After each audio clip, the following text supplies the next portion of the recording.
Itu namanya sakti itu ya.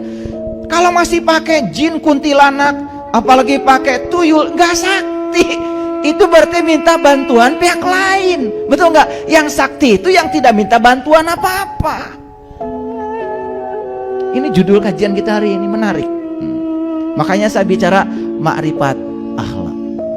Sudah stop cari ilmu kanuragan, cari ilmu supranatural, ilmu-ilmu yang melanggar hukum alam. Jangan.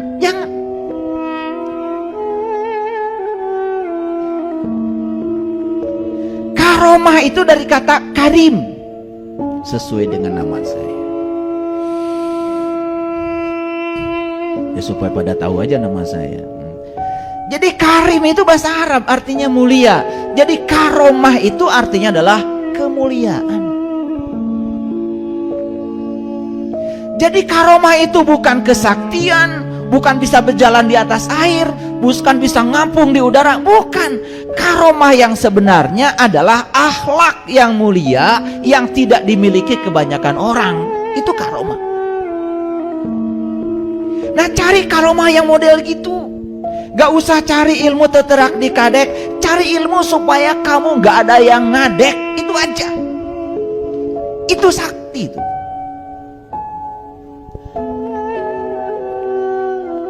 Begitu kamu menjadi orang yang dianggap sakti oleh orang lain akan takut pada kamu. Lalu kamu paling banter jabatannya preman. Betul nggak? Ya saya pernah punya pengalaman, karena saya pernah belajar cari ilmu-ilmu yang benar gitu, tapi pernah keperosok pada daerah itu, sehingga tubuh saya ini punya kekuatan yang luar biasa. Yang dibaca ayatnya sama, tapi begitu niatnya berbeda, ternyata Allah tuh mengabulkan tergantung niat kita. Maka Nabi Muhammad bilang innamal a'malu binniyat. Jadi sebetulnya amal tergantung pada niat. Belajarnya Al-Fatihahnya yang sama, Al-Ikhlasnya sama, Al-Falaknya sama, ya, An-Nasnya sama, tapi begitu niatnya berbeda. Yang satu untuk memperbaiki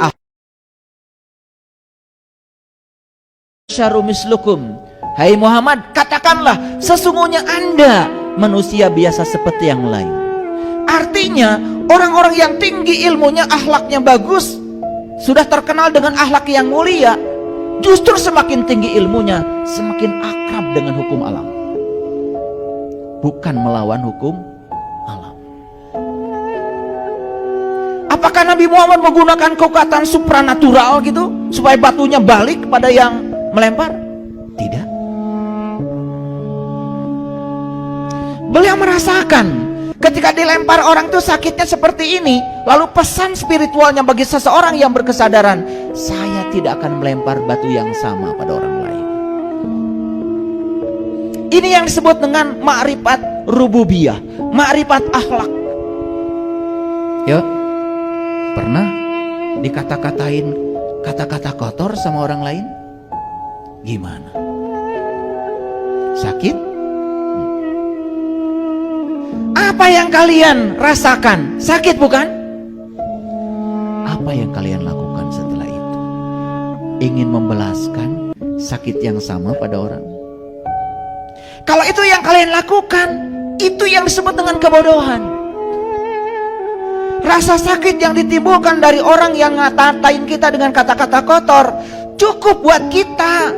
Pelajarannya adalah, oh, dikata-katain gitu tuh ternyata saya sakit, makanya saya tidak akan memberikan kata-kata yang sama pada orang. Itu yang disebut dengan rububiyah.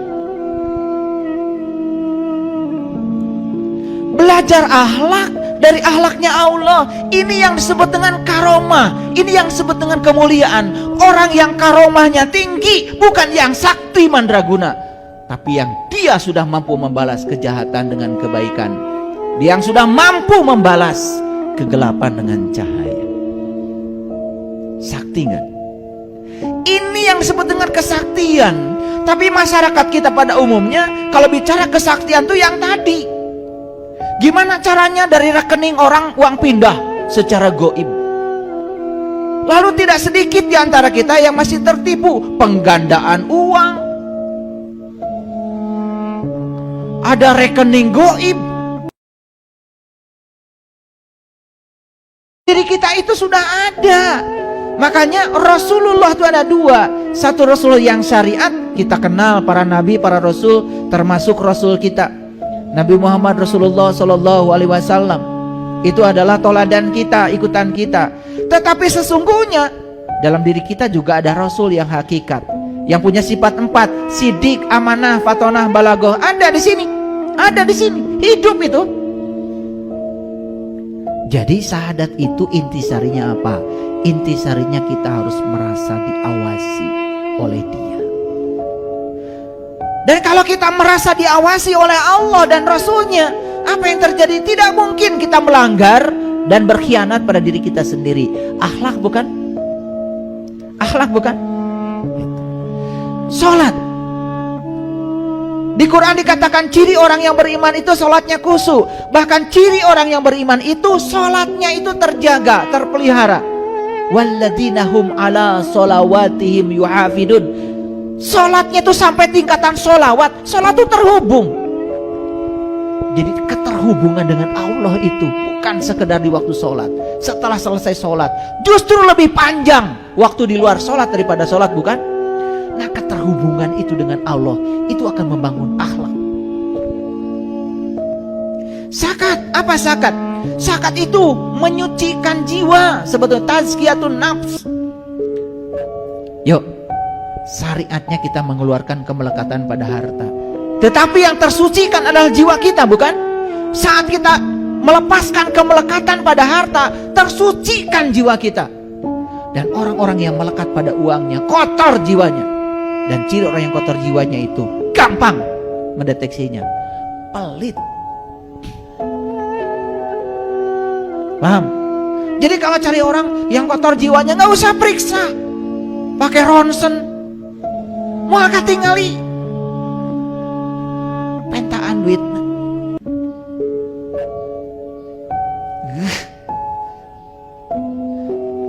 Mun pelit, kotor jiwa. Karena kekotoran jiwa itu akibat kemelekatan jiwa pada harta. Kalau dia tidak bisa melepaskan, itu tanda kalau melekatannya masih tinggi. Itu ciri kotor jiwanya. Jadi sebetulnya